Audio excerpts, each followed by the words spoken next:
तसा मी काही अगदी कवी आहे असातला भाग नाही, पण प्रत्येक ठिकाणी जेव्हा ॲज अ टुरिस्ट आम्ही जेव्हा जात असतो, तर तेव्हा त्या भागाची काय विशेषता आहे आणि आपल्या लोकांना कसं पटेल आणि रुचेल त्याच्याकरता एक व्हिएतनामची ही माझी स्वरचित कविता आहे. सफर व्हिएतनामची हो ची मिनच्या देशाची, लगबग विमानतळ गाठायची मुंबई नगरीला पोचायची.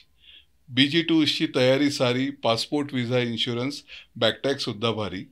इमिग्रेशन होऊन सर्व निघाले, विमानाने घेतली भरारी. हानोईला पोचून स्वारी निघाली हॉटेलवरी.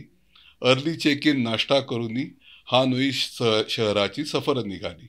गाईडची माहिती ऐकूनी वॉटर पपेट शो लई भारी.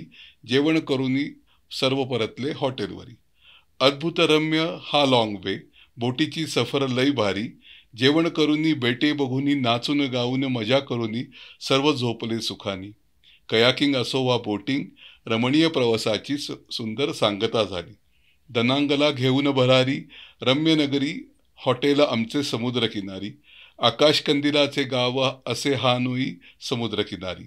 भव्य दिव्य बाना हिल्सकडे निघाली स्वारी. काय ते डोंगर काय ती झाडी, अद्भुत असे फ्रेंच नगरी. बाना हिल्सची तर सफरच न्यारी. फोटो काढून थकून भागून फिरून आलो समुद्रकिनारी. हो ची मिनचे शहर गर्दीचे, टू व्हीलर आणि ट्रॅफिकचे.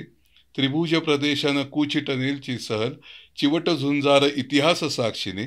बुद्ध जाहली मस्त जाहली, सफर सियामी व्हिएतनामची.